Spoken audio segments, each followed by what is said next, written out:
د زرغون تلویزیون درنو او قدرمنو لیدونکو سلامونه او نیکې هیلې مو ومنئ. په دې هیله چې تاسو به تر دې دمه راتللي خوشحاله به وئ او زموږ د ما پوهوي د پروګرامونو دا لړۍ به تعقیبوئ.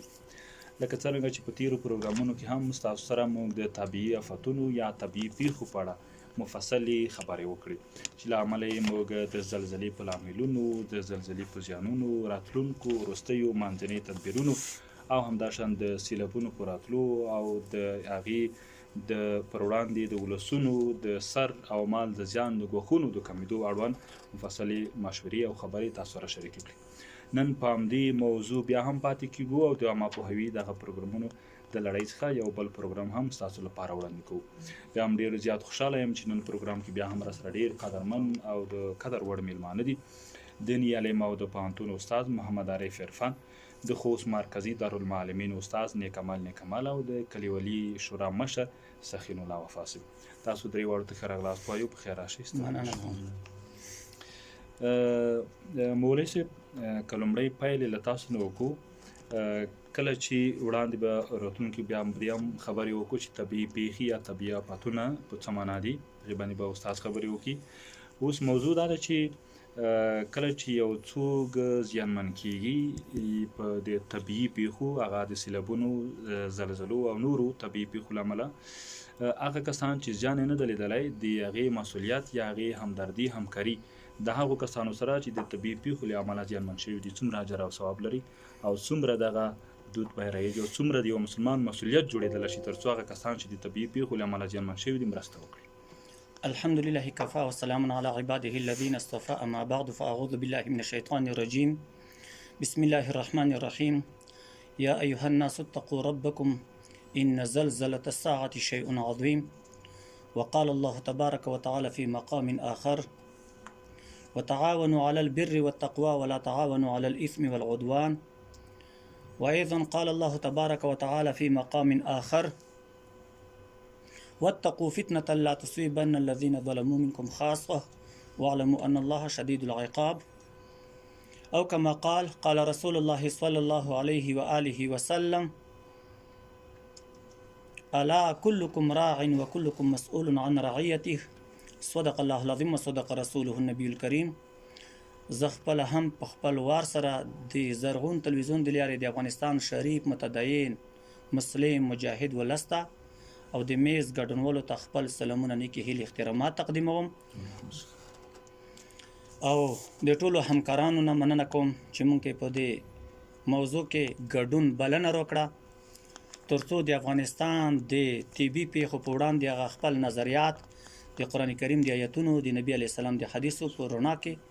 د خپل شریف متدین ولس سره شریکو. طبي پیښې چې په افغانستان کې د کلونو تاریخ سابقه لري، لکه د ګیان په سیمو کې چې زلزله راغله، په افغان دوبۍ کې وشوه، د زرګونو افغانانو ژوند یې واخیستو. الله رب ذوالجلال په قرآن کریم کې: یا ایها الناس اتقوا ربکم، ای خلکو د هغه رب په وړاندې وویرېږئ چې تاسې باندې زلزله راولي، د تاسې دپاره د ټولو نه لویه زلزله به هغه د قیامت زلزله وي. بل ځای کې الله تعالی وایي چې واتقوا فتنة، د هغې فتنې نه وویرېږئ، ځانونه وساتئ، لا تصیبن الذین ظلموا منکم خاصه، چې هغه یوازې ظالمانو ته نه رسېږي. ظالم ظلم وکړي، د ظلم د وجې نه د نورو مسلمانانو سره هم په هغې ظلم کې د عذاب کې ګرفتار شي، ځکه چې د الله تعالی عذاب چې دی دا ډېر قوي او ډېر سخت رنیونکی دی. رب ذوالجلال په بل ځای کې وایي چې وتعاونوا علی البر والتقوى، تاسو خلکو سره کومکونه وکړئ د تقوا او د پرهیزګارۍ په کارونو کې. ولا تعاونوا على الاثم والعدوان، او تاسو د ګناه په کارونو کې د خلکو سره مرسته او کومک مه کوئ. زلزله یوازې دا زلزلې نه دي چې موږ تاسې د طبي پیښو په وړاندې چې خلکو باندې غرونه اړخویږي، لکه اوس پخپله هم موږ د ازادي میدان په سیمې د اسکندرۍ کې د شرپني غر بر حرکت روان دی، په خویدو دی، د سروي خونه د شمشي کلي بعضې کاډې هم وتلي دي او د کورزګي په طرف دغه غر که کور ته روشي، دغه ځای کې داسې لوبونه نه تنها چې سکندره ځای نه کوي، د ازادي میدان ډېرې براخې حتی کې د لوی پکتیا او د خوست ترمنځ هغه لویه لار چې د زادرانو دویمه بدیل لار د لوی پکتیا په وړاندې بلل کېږي، هغه هم تخریبولی شي، بندولی شي. او نه تنها چې موږ د لوی پکتیا د خوست د ولسونو ترمنځ لاره بندولی شي بلکې د دې ترمنځ موږ د ډنډې پټون د لارې د خرلڅیو د پاکستان سره چې کومه د ګلم خون بندر نه دویم ترنزیټي لار دی هغه هم د زیان سره د ګواښ سره مخ کولی شي او د ولسونو په وړاندې د مریضیو د بیا رغونې د پرمختګ د تجارتي هغه اموالو د لیږد رالېږد ټولو کړاوونو سره افغانان لاس او ګریوان کولی شي. نو زلزلې هم شته، سیلابونه هم شته په افغانستان کې. دغه کار چې تاسو یاد کړو تقریبا څومره کلي یا کورنۍ به تقریبا مکه کنړېږي ځان ورسېږي؟ تقریبا په خپله موږ د اسکندرۍ کلی چې تقریبا 1000 کورو خو شو پورې خلک په د اسکندرۍ کلي کې دي. شمشي کلی دی، ژونګوري کلی دی، دا غونډۍ کلی دی، اسکندرۍ کلی دی، د سروي خونه کلی دی او د کلندر کلی دی، بونډو په نوم یو کلی دی. دغه ټول کلي یا خپله کوټ کلی دی، چینې کلی دی، سټو کلی دی، بیدود کلی دی، لنډای روغه دی، په دغه ځای کې کوټکي کلی دی. دا ټول سره زیانمن کېدلی شي. دغو ته د دې خطرات هر طرف ته دغه ریخي کولی شي. نه تنها چې دا کلي د منځه وړي بلکې د خوست د پکتیا ترمنځ د لویه لاره هم د منځه تلونکې دی، دا بندولی شي. بیا په دغې باندې دا لاره چې د زدرونو د ګردیز لویه لاره دی، دغې نه دا لاره ډېره نږدې دی هغه ته پکتیا ته. ولې پر تاریوب کومونه دي، هغه دي څکمني دي، ډنډه پټون دی، مقبل دي، تیرل ګاډه، شیرونیل ګاډه، مزریل ګاډه، وچل ګاډه، سنخیل، سلطک، سرمسخیل، دا ټول دغه خلک د ګواښ سره مخامخ کېږي. دغه په وړاندې خوست ته د ډاکټرۍ د علاج دپاره یا پورته د پکتیا ته دغه رسیدګي بیا نشي کړی او دغه ترمنځ دا لار بندولی شي. نو همداسې رقم سیلابونه روزي. سیلابونه موږ خلک خو اکثر د سیلابونو په غوړو کې ژوند لري، پوسه پلی غرونه پر خویږي، لاندې سیلابونه اوبه چې زیاتې شي هغه ته کورونه ځمکې پټي خرابه کولی شي. موږ داسې ماډرنه ټکنالوژي نه لرو چې هغه ته بیا د هلیکاپټرو د لارې یا د نوره د هوا د لارې هغه پر وژلي زخمیونه انتقال کړو، ځکه چې موږ 40-50 کاله جنګونه جګړې د خارجیانو دلته تسلط هغه کړی دی، تجربه کړی دی، ازمیالی مو دی. موږ تاسې ډېر پاتې یو، کورونه مو ټوله په کنډوالو بدل دي او د دې ترڅنګ همداسې رقم ته سیلابونه ډېر خلک ژوبل کړل. داسې ډیمونه نشته چې هغه کې اوبه موږ ذخیره کړو. بل دلته په شرپڼي کې ډېر قیمتي ډبرې هم شته. هغه د کې لکه مخکې په خو وخت چې کوم انجینران پکې ګرځېدلي وو، زمرود ډېر خیال چې په دغه غره کې شته دي. او د ګاچو یو رقم ته کونه دی چې د ګاچ نه جوړېږي، دغه ډبره ډېره لري. د اوسپنه تیږه هم لري دغه شرپڼي کې په بعضې منطقې کې چې هغلته شته دی. موږ په خپله موندلی دی. بعضې ځایو کې دغه کانونه یې سره لوس کړي وو، خو بیا سره ورک شول، سره بېدراکه شول. د شمشي په سیمو کې دغه ځای کې دا اوسپنه تیږه وه. همداسې رقم ته د ګاچو ډبرې یې لرلې او زمرود هم لري. دغه یو رقم بوټی دی، د میدې بوټی لري. دغه غار چې د میدې خوږ چې ډېرو خلکو تجربه کړی دی. نورو خپرونو کې انشاءالله بحث وکړو. نو دا د طبي پیښو بنیاد اکثره چې دغه نوو ساینسپوهانو یا ارواپوهانو یا د ځمکې د هغه تخنیکي ټیمونو چې هغه کړی دی چې د زلزلو مرکز هم په دې شرپڼي بیخ کې د سروي خونه په سیمو کې دی. نو که دې دپاره دولت په کور لاس نه شي، نړیوالو ټولنې نه مې غږ دی چې خپلې مرستې د دغو خلکو نه په لومړي قدم کې ونه سپموي. دغو خلکو دپاره د سرپناه ځایونه په ولایت کې طبي ټیمونه هلته ولګي چې هغه خلک ډېر غربت کې ژوند کوي. دغه خلک مولوي صاحب هغه که دولتونه دي یا خیریه بنسټونه یا کلیوالي خلک دي، د طبي پیښو یا هغه که د زلزلې له امله یا د سیلابونو له امله ځپل شویو سره مرسته کوي، څومره اجر دی او څومره همدردي ده، څومره یو ښه کار دی؟ الله رب ذوالجلال په قرآن کریم شپږمه سپاره کې فرمایي ظاهر صاحب چې ومن احیاها فکأنما احیا الناس جمیعا. څوک چې چا د مرګ نه باج کړو، الله تعالی دومره په خوشحالېږي لکه ټولې دنیا مخلوق دی. یوه انسان په ژغورلو سره چې ټوله دنیا مخلوق دی مرګ نه ژغورلی وي. او څوک چې بار نه حقه چا په قتل ورسولو، بېګناه یې د منځه یې وړلو، الله دومره په ښه کېږي لکه ټولې دنیا مخلوق دی چې منځه وړی وي. الله تعالی ته د ټولو مخلوقاتو ارزښت لوړ دی. رسول الله صلی الله علیه وسلم فرمایي نسبت الله تعالی ته کوي، حدیث قدسي دی چې الخلق عیال الله فاحسن خلق الی عیاله. ټول مخلوق د الله تعالی د خلخونې د فامیل حیثیت لري. تاسو د الله تعالی په مخلوق رحم وکړئ، الله به په تاسو رحم وکړي. من لم یشکر الناس لم یشکر الله. کوم سړی نه چې خالق خوښ نه وي، الله نه دې نه خوښ. بل د کې چې ما رأى المسلمون حسنا فهو عند الله حسن وما رأى المسلمون قبیحا فهو عند الله قبیح. کوم شی چې مسلمانون خوښوي، د مسلمانونو عرف عنعنات خوښوي، د مسلمانونو ټولنه خوښوي، هغه الله هم خوښوي، الله یې ښه ګڼي. کوم شی نه چې مسلمانون کرکه کوي، نفرت نه کوي، په ټولنه کې بد معرفي کوي، هغه الله هم کرکه او نفرت او بد نرسي. نو د مسلمانانو کړنې مسلمانانو هغه خویونه عادتونه عرف عنعنات دا د الله تعالی په وړاندې ډیر ارزښت لري او څوک چې د مسلمانانو سره کومک وکړي د هغو سره هغه که په مالي برخه کې دي که د صحت په برخه کې دي هغو د ژوند ژغورلو په برخه کې دي ځکه چې رسول الله صلی الله علیه وسلم فرمایي چې المسلمون تتکافى دماءهم ويسعى بذمتهم د مسلمانانو وینې سره شریک دي بل ځکه چې المؤمنون كرجل واحد ان اشتكى عينه اشتكى كله وان اشتكى راسه اشتكى كله مسلمانان دی وسړي په څیر دي که په ساري دار شي ټول بدن سره نارامي کوي سترګه خوکیږي هم بیا د ټول بدن تن نارام وي نو دا سره کوم ته په بل ځکه الله پکې چې الله ان ربکم واحد نبی علیہ السلام حدیث ته وینا اباکم واحد لا الفضل العربي على العجم ولا للعجم على العربي الا ان تفتوا له بالتقوى توس کې عربي ته په عجمي نه بهتر ولا نشته عجمي ته په عربي نه او عربي ته په عجمي نه تور ته په سپین سپین ته په تور انداسې سره ته په تور سپین توسې تقوا او پرهیزګارۍ کې چې د بهتر ولې نو مسلمانانو د ټولې نړۍ چې د مسلمانانو سره ورونه بلل کېږي مونږ په بشري طبي پیښو کې د اسلام داسې یو مبارک دین دی چې د مسلمانانو حقوق څه کوي چې د کفارو حقوق هم خوندي د رسول الله صلی الله علیه وسلم دی وزمي کافر په مقابل کې د معاهد لکه مونږ تاسو کې چې هندوان ژوند لري رسول الله صلی الله علیه وسلم فرمایي چې الله من ظلم معاهدا چا الله خبردار الفاظ استفهام دی الله خبردار من ظلم معاهدا چا چې ظلم وکړو د معاهد سره د ذمي کافر سره او ان تقصه یې حق نه غړی کو او کلفه فوق طاقته یا د واس نه پورته په د باندې کور وکړو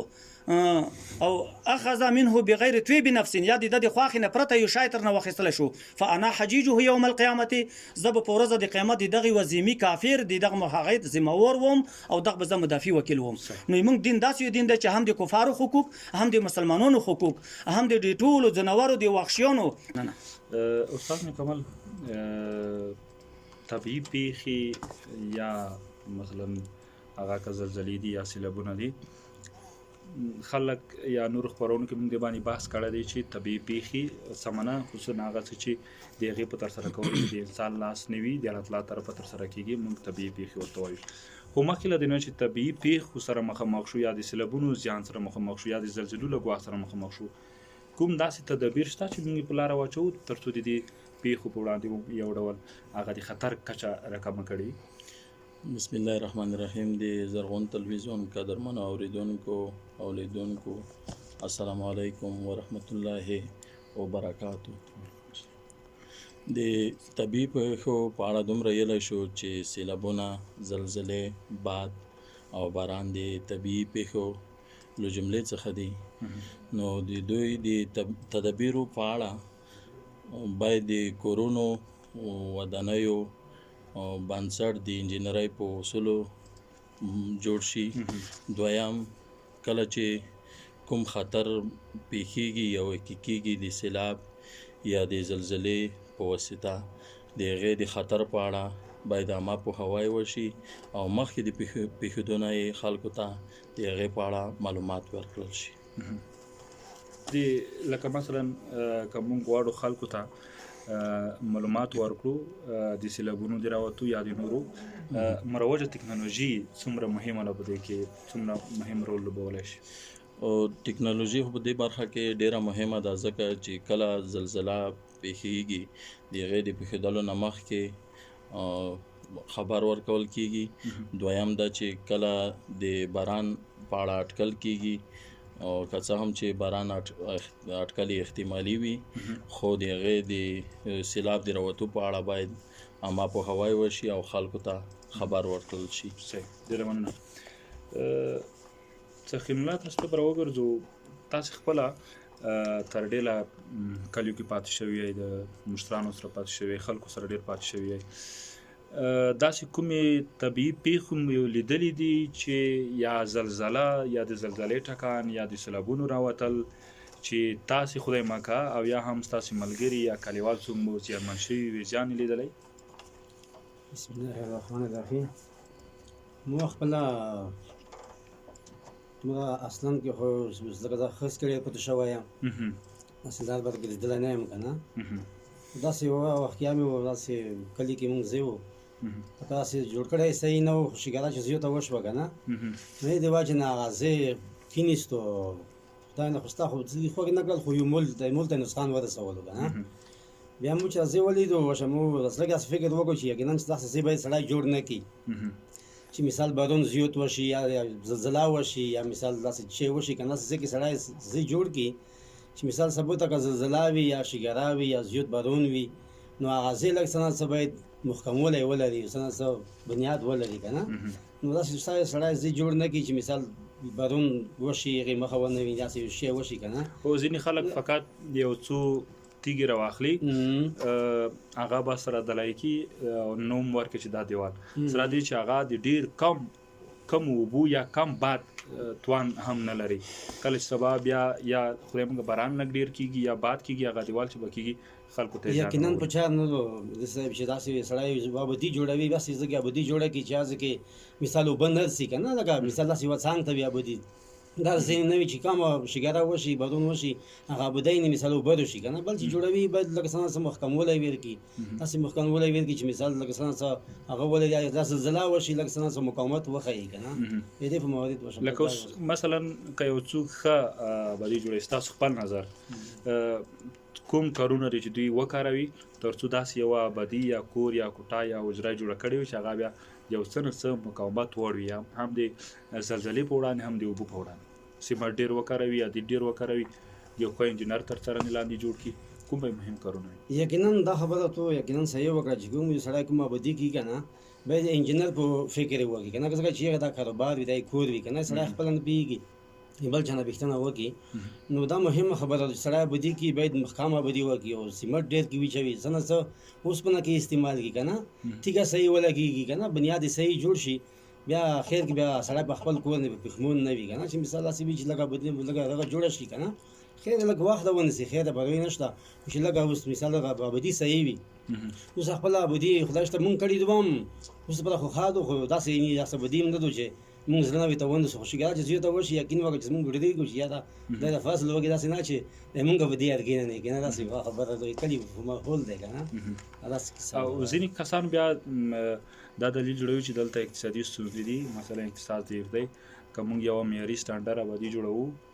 پیسې ډېرې لګېږي یا مصرف ورباندې شي خو دومره خو کولی شي چې هغه کومې خښت یا تیږې چې جوړوي هغه د یوه ماهر کس په واسطه ولګوي دوی یو کس راځي خپله دیوال نه دی د دیوال جوړولو چل نه ورځي خو دیوال جوړوي کله سبا راځي لکه تاسې وړاندې یادونه کړه بیا ستونزې رامنځته کېږي بس یو ماهر نفر باید وي که نه دی که نه چې اوس جوړوي اوس موږ خپله ابدي جوړه کړې دو موږ ته چې کومه مستري ابدي جوړوله داسې ابدي جوړه کړه چې لږ هم تیږه ونه لګوله خو اوس په دا هم داسې یو چې سوتوي لکه مثال پام وکړو که نه خو داسې اعتماد وړ نه ده یقینا سړی ابدي کې باید که شی بلکې دا خبره چې که سړی اقتصاد کمزوری وي خو دلته خو بیا مرګ وژنه رسي مثال انسان مړ کېږي یو تکلیف جوړېږي داسې ابدي باید سړی وکړي چې لکه یو اوبه نه څانګ ته وي لکه څه نه څه محکمولی لري لکه څه نه څه شی غیر لږ وي که نه نو دې مورد مولوي صاحب دې معلومات ډېر کړل خو زه خپله دومره پوهه نه لرم ډېره مننه مولوي صاحب زموږ خلک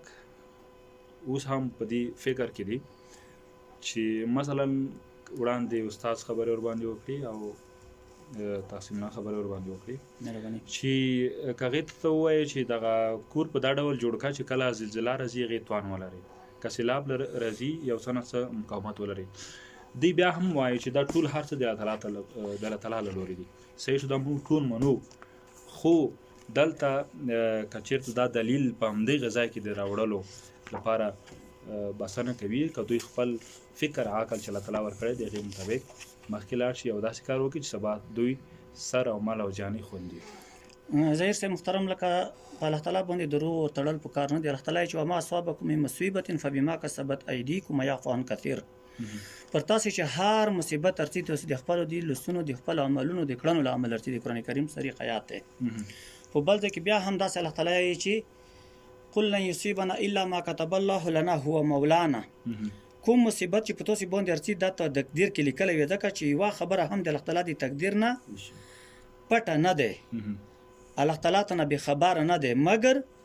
د کړنو د پوره چې کله الله تعالی انسان ته په غوسه شي د خپله د غوسې د وجې نه بیا دا داسې رقم ته د کړهونو سره مخامخ کېږي نو د کړنې چې څومره دي دا ټولې په تقدیر کې لیکل شته اما دا چې کله سړی ته د خدای عقل ورکړی دی نو د دې عقل نه باید هم دای فایده واخلي. الا یا ایها الذین آمنوا علیکم انفسکم لا یضرکم من ضل اذا اهتدیتم. ای مؤمنانو د ځان فکر وکړئ د بل چا بیلیاریتوب تاسو ته څه زیان نشي رسولی. په بل ځای کې الله تعالی یایي چې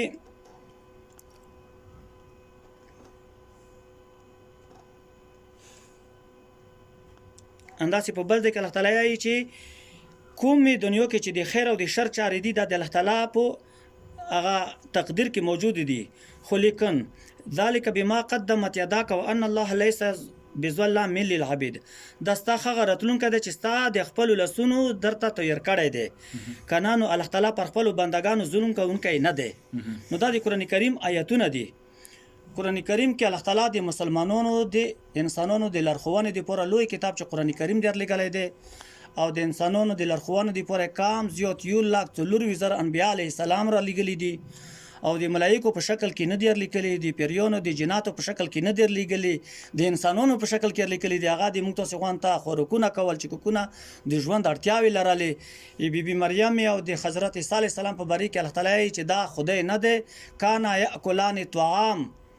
دوی خوراک چې کوک د تاسو په څیر کولو دای د رسول نه پرته نور څه نه وو. نو رسولان چې د څومره انبیا علیه السلام او څومره ته پورې کتابونه اسمنی چې لګل د انسانانو د لارښوونې د کامیابی د هدایت پر لګل دي او په ټولو مخلوقاتو کې انسان چې اشرف المخلوقات دي چې دی وجه نه ده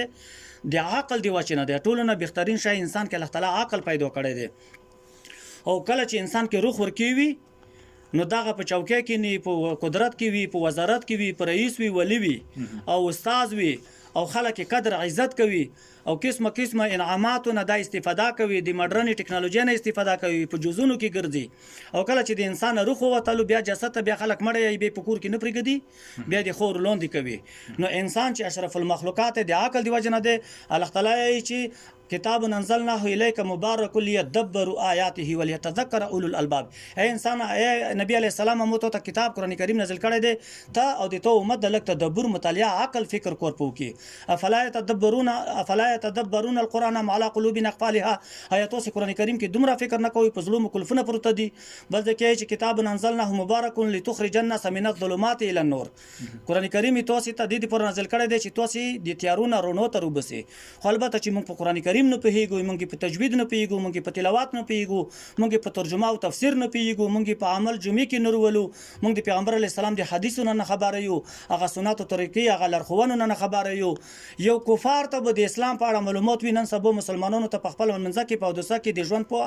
هغه چارو کې معاشرتي ژوند کې د حلال او د حرام پاتې نه لګيږي. نو مسلمانانو باید دومره ته غافل د خپل اسلام نه پوتې نشي. د خپل ژوند د پوره زه د خبر ډیره کوم چې د خپل کور نه باید سړی غلیا ونه کې. کور نه غلیا دا شی دی چې ته د دغه تداونه لکه دغه ورور چې وي وفا صاحب چې کیسه وکړه چې تداونه کمزوري دي. کور هر چې شی باید تدو مضبوط وي. که تدو کوک شو نو بیا هر ته د مازتلون کې دی. هغه چنار چې د مضبوطه دنګ ونه لري د چنار ولی مضبوطی خاخي وي. هغه پښتایو شاعر یایي چې هر څوی سمو من سميږي پښتانه دي د کاګو کانو دیوال کاګو کانو نه چې دیوال کې دی یوځه کې خوګډو کې سمولې نو باید د ولونه د موږ د کورونو هغه مضبوطه جوړه کو سیمټ پکې وکړو او پوسه چتونه مضبوط جوړ کو چې په هغه وبندي وبڅي دا ته خو خزه وړ کې جلکې مشمون ستر لویان ټول د کور کې خو بیولې وي. نو چې کله خو بیولې شو په زلزلې کې د نیو مټکان سره یا په دانه وبس ورګره روغله یا خدای نه با خیاستا کوم ځکه 14 نرمانته شو اکثره داسې زورور تندرونه لويږي برېښنا موجوده وي. نو هغه تندرونه سره هم دا کورونه شور خوري د ځمکه شور خوري هغه منطقه کورونه څوملي یا پوسه په کوم ځکه چې ته لوړ کمرونه شړت شي نو هغه ووري په درندې شي مول دي موږ په کورو کې بغونو کې درندې ماندته هغه څنګه وشلولي ووره په درنده شو په شپې په ورېدلې وضعیت سبل ستاري ماندته الوچې د موږ مانوغه ونه شي وی غنیلګي اړنګ شوی وو غورځیدلې وو څنګه شلیدلې وي. نو موږ باید دفاعي سیستمونه د کورونو ښه په نظر کې په هغه د هرې زوینه تو ترڅو پورې دا سره کم تا کور او ته کو نه جوړ کو چې ارتلونکو کې موږ خسره بیا ژوند په خطر کې نه وي. سړی خو بیا ولې شول بیا په تیختی ته نه مده کیږي. یمنګ په دلاندو شپو کې د دڼای په کوم کې په شمخېلو کې یو کور دویم منزل کې مړې سمله سره سبو سمله سره لوند مړې سمله والا یو کور یو زنانه درې مشمون نونه زمانې هر څه د منځه پکې لوړل مړه شول زلزلې له امله نه د باران له امله چې په باران دومره وبلوړه په دیوالونه یې شول یې خاټو دیوالونه وو او پوسه چاته هم درون شولو خوند د مټارو بسلې چې زب کور ته د الول روزه دی پر لک څنګه وکم د نن بارون کمزورې دی ورېدو خو کم ورېدو هغه نور ورځ چې و درې ورځې مسلسل ورېدلې وو بس ته چاته لیپونو کو چې کور کې د ستونزه د روشه داش نه شول تل چې تو خزا مړه دی نو زمان دي هم د مانځه تللې دي کور د ټول د مانځه د لوسه وتل دي دوه مشمون بچوي خو هغه څه په خاطر چې بدیا وتلی نه پیګم چې هغه کیسه لګ مانځ کې شپېتر شو د مو د سخرګنې د خلکو د جملې نه وو هغه کور چې په سم لستلو هغه منطقي خلکو لګ کومه کو سره وکړو خو هغه د دونه هغه زخمونه چې د خزه د لوسه ور کړه او د خپل تنکی مشمون ولدونه د لوسه ور کړل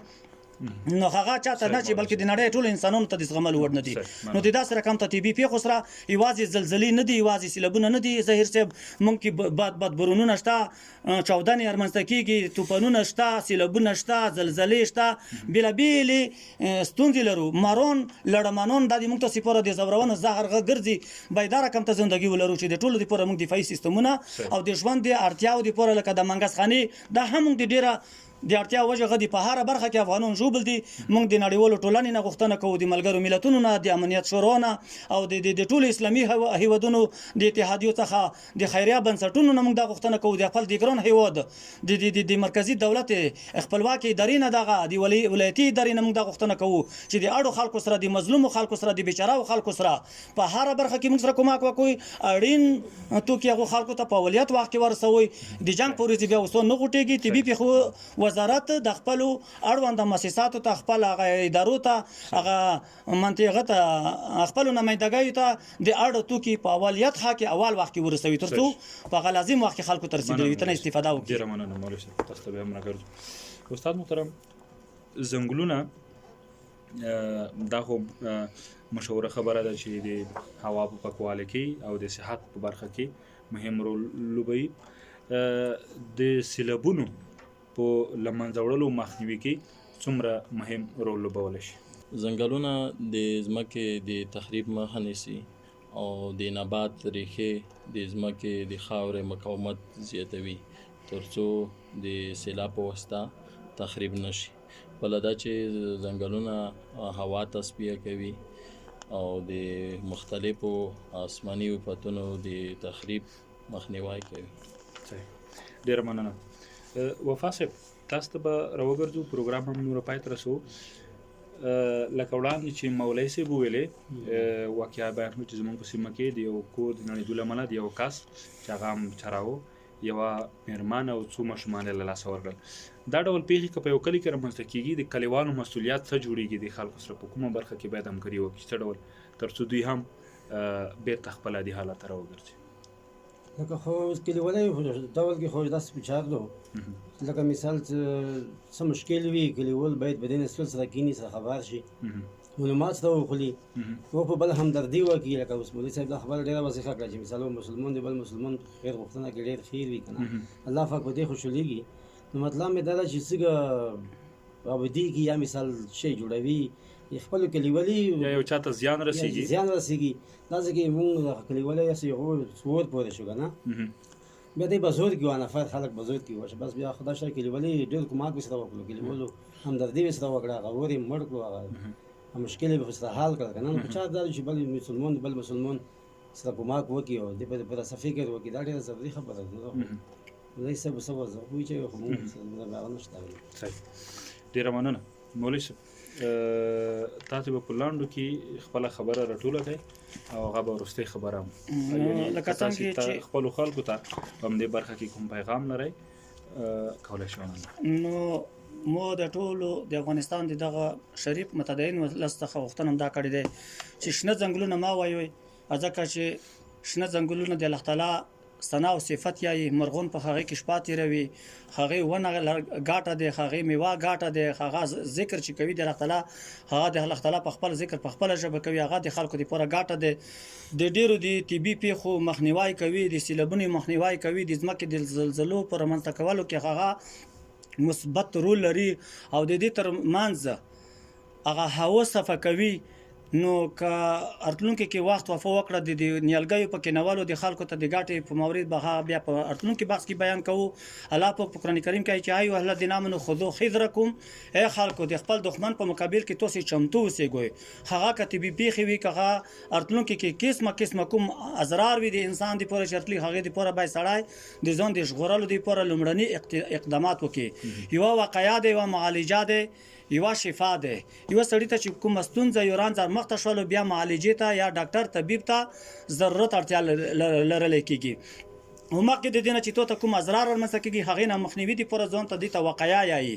نو باید موږ وقایه ډېره وکړو تر څو د نظافت برخې ته او د خپلو د کورنیو د مضبوطیا برخې ته، د خپلو اولادونو د سالمې روزنې برخې ته ټولو ته پاملرنه وکړو. او د هېواد په نظام باندې، په خلکو باندې د امارت په ټولو مشرانو نه مې غاښ کړی دی چې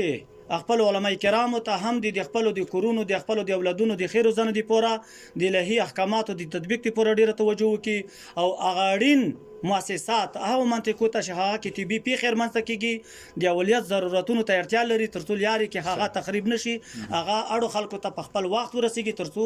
سالمه استفاده ورڅخه وکړي. زه خپلو خبرو ته په اخر کې خاتمه ورکوم. وما علینا الا البلاغ. کوراباد مولوي صاحب، ډېره مننه. استاد محترم، که فقط په لاندو کې د طبیعي پیښو ځپلو رواني حالات په اړه خبرې وکړي چې هغه کسان چې طبیعي پیښو له امله ځپل کېږي، د دوی روح ته څومره صدمه زیان رسېږي، که د خلکو همکاري ونه شي ورسره. دا چې هره ناڅاپي پیښه د انسان په دماغو منفي اغیز لري، چې د هغې له جملې څخه د زلزلې یادونه کولی شو. کله چې زلزله په ناڅاپي ډول رامنځته کېږي، نو د انسان په ذهن باندې منفي اغیز لري. نو دوه علتونه لري، یو دا چې زلزله په ناڅاپي ډول پیښیږي، او دویم علت یې دا دی چې د کورونو ودانیو د ویجاړېدو سبب ګرځي. نو دې په رامنځته کېدو سره هم د انسان په ذهن باندې منفي اغیزه لري. صحیح، ډېره مننه. د زرغون تلویزیون درنو او قدرمنو لیدونکو، ستاسو نه بیا هم مننه. کورونه مرحبا چې دغه پروګرام هم را سره واورېده. نن پروګرام کې بیا هم په هغه موضوعګانو باندې وغږېدو چې په اساس یې د ولسونو د فکري کچې لوړواله یا د ولسونو د مبارزې کچه د طبیعي پیښو پر وړاندې لوړېږي. نن بحث کې بیا هم را سره ډېر قدرمن میلمانه و، دیني عالم او د پوهنتون استاد محمد عارف عرفان، د خوست مرکزي دارالمعلمین استاد نیکمل او د کلیوالي شورمشر سخین الله وفا صاحب. تاسو نه مننه او تاسو نه مننه چې ومنئ. تر بیا ښه وخت، خوشحاله شئ. مننه.